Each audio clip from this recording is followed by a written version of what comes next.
the U.S. supported Mujahideen in the 1980s.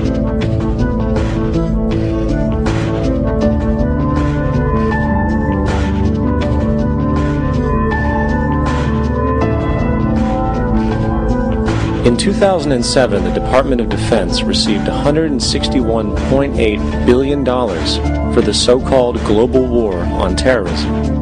According to the National Counterterrorism Center, in 2004, roughly 2,000 people were killed internationally due to supposed terrorist acts. Of that number, 70 were American. Using this number as a general average, which is extremely generous, it is interesting to note that twice as many people die from peanut allergies a year than from terrorist acts. Concurrently, the leading cause of death in America is coronary heart disease, killing roughly 450,000 each year. And in 2007, the government's allocation of funds for research on this issue was about $3 billion. This means that the U.S. government in 2007 spent 54 times the amount for preventing terrorism than it spent for preventing a disease which kills 6,600 times more people annually than terrorism does. Yet, as the name terrorism and Al-Qaeda are arbitrarily stamped on every news report relating to any action taken against U.S. interests, the myth grows wider. In mid-2008, the U.S. Attorney General actually proposed that the U.S. Congress officially declare war against the fantasy.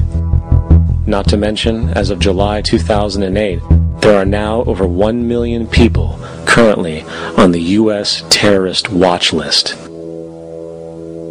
These so-called counterterrorism measures, of course, have nothing to do with social protection, and everything to do with preserving the establishment amongst the growing anti-American sentiment both domestically and internationally, which is legitimately founded on the greed-based corporate empire expansion that is exploiting the world.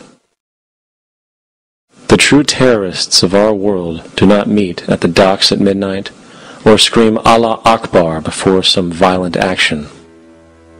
The true terrorists of our world wear $5,000 suits and work in the highest positions of finance, government, and business. So, what do we do? How do we stop a system of greed and corruption that has so much power and momentum? How do we stop this aberrant group behavior which feels no compassion for, say, the millions slaughtered in Iraq and Afghanistan, so the corporatocracy can control energy resources and opium production for Wall Street profit?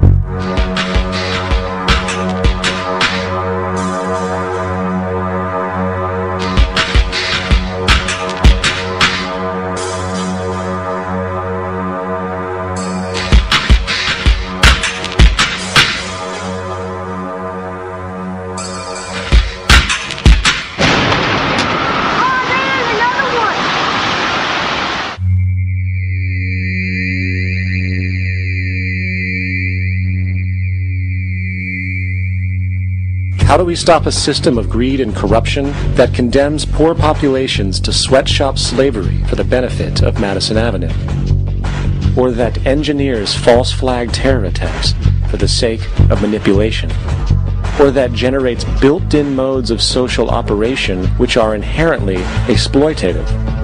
Or that systematically reduces civil liberties and violates human rights in order to protect itself from its own shortcomings? How do we deal with the numerous covert institutions, such as the Council on Foreign Relations, the Trilateral Commission, and the Bilderberg Group, and other undemocratically elected groups which, behind closed doors, collude to control the political, financial, social, and environmental elements of our lives? In order to find the answer, we must first find the true underlying cause. For the fact is, the selfish, corrupt, power, and profit-based groups are not the true source of the problem. They are symptoms.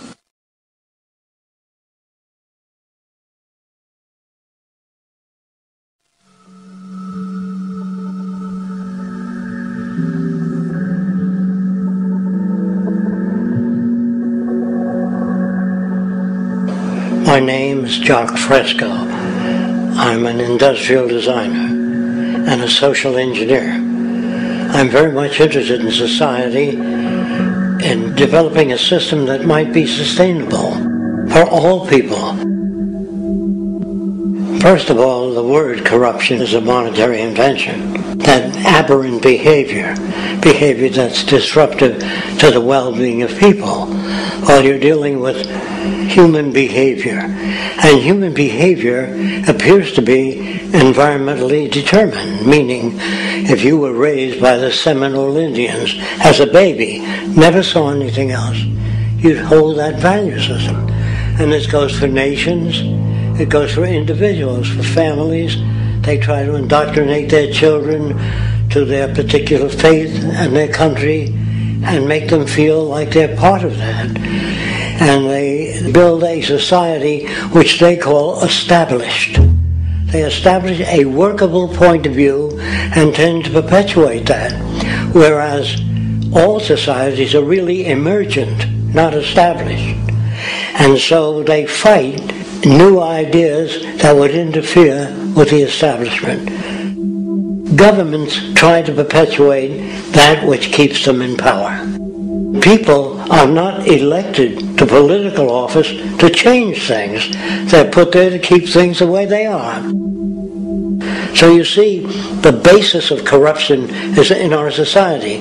Let me make it clear. All nations then are basically corrupt because they tend to uphold existing institutions. I don't mean to uphold or downgrade all nations, but communism, socialism, fascism, the free enterprise system, and all other subcultures are the same. They are all basically corrupt. The most fundamental characteristic of our social institutions is the necessity for self-preservation. Whether dealing with a corporation, a religion, or a government, the foremost interest is to preserve the institution itself. For instance, the last thing an oil company would ever want is the utilization of energy that was outside of its control, for it makes that company less relevant to society. Likewise, the Cold War and the collapse of the Soviet Union was, in reality, a way to preserve and perpetuate the established economic and global hegemony of the United States.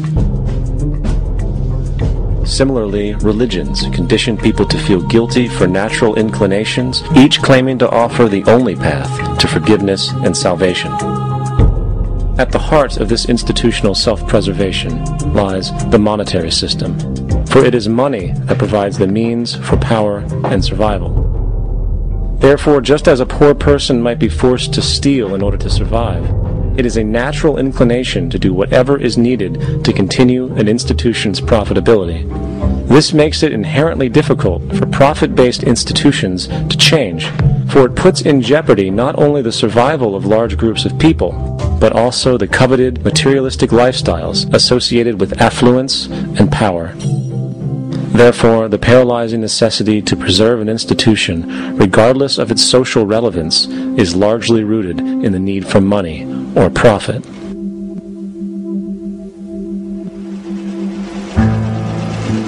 What's in it for me is why people think. And so if a man makes money selling a certain product, naturally he's going to fight the existence of another product that may threaten his institution. Therefore, people cannot be fair, and people do not trust each other. A guy will come over to you and say, I got just the house you're looking for. He's a salesman. When the doctor says, I think your kidney has to come out, I don't know if he's trying to pay off a yacht or that my kidney has to come out. It's hard in a monetary system to trust people.